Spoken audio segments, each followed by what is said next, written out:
What aspects of your lives do you really control? Can you control whether you fall ill or not? Can you stop your loved ones from dying? Can you control who falls in love with you and who you fall in love with? Can you guarantee your success?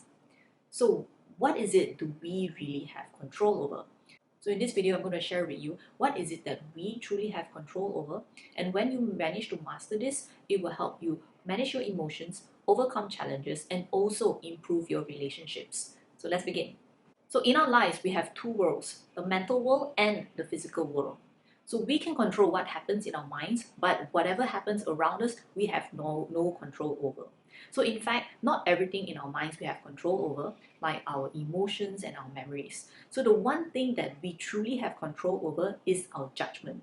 Our judgment determines whether something is good or bad. Judgment determines how we feel and how we act. And judgment will help us determine what is risk, what is opportunity. So based on our judgments, it would affect our emotions, and that emotions would cause us to act in a certain way, and that action would cause us to have a certain result. We have complete control over our judgments and our actions, but we have limited control over our emotions and our results. So our judgments will affect our emotions, and even if we have control over our actions, we have no control over the outcome. So the big question is, how can we make the best judgment? And the goal at the end of the day is how can we make the judgment that works best for us? One thing you must know is that the event is neutral. Everything that happens around us is neutral. Nothing is actually inherently good or bad until we attach a judgment onto it. So money is neither good nor bad. Money can be used for evil and money can be used for good. It depends on the person using the money that makes the difference. Another one is failure is neither good nor bad. Failure can be seen as a dead end, as a failure, or failure can be seen as an opportunity to learn and grow from. So breakups are neither good nor bad. It depends on how you look at it.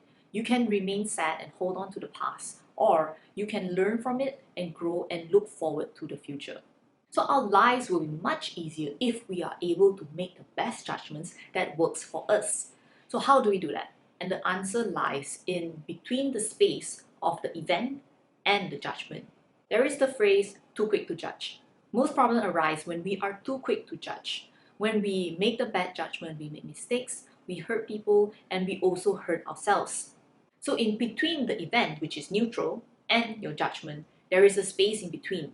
And in this space, what you must do before you make a judgment is to first pause and then reflect. Ask yourself, is this thinking working for me? If it works for you, go ahead with it. If it doesn't, ask yourself, how can I view this differently? I'll give you some examples. First one, someone criticizes you.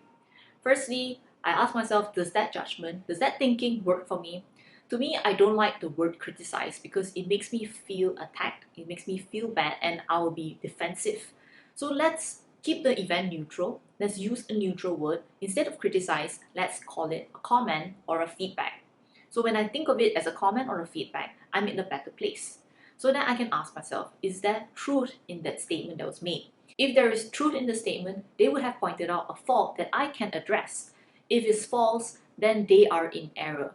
Either way, I suffer no harm. In fact, I benefit from learning the truth, and this judgment works well for me. So scenario number 2, you didn't get upset, but instead someone got upset or even angry at you. So what you could do, you could get equally upset and fight back and prove your innocence, but you can ask yourself, does that thinking work for you? Probably not. If you do that, they will probably justify their anger and I will also try and justify my innocence, and at the end of the day, we will just hurt each other and get nowhere. So that thinking doesn't work for me. So how can I view it differently? So I ask myself, what can I do about the other person's emotions? And the answer is nothing. I cannot do anything about the other person's emotions because another person's emotions falls under the things in which I do not control. And what I do control is my judgment of the person's anger. So when I can see that the angry person is actually a person who is hurt, I'm in a better position to help the person instead. And that thinking works better for me. So remember that the event is always neutral. What I have control over is my judgment of that event. So it can be good or bad, but it depends on how I view it. So before you make a judgment, pause and reflect. Ask yourself, is this thinking working for me? If it's not, how can I view it differently?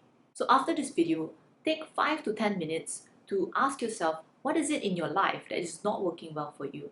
And pause and reflect and ask yourself, how can I view this differently in a way that works well for you?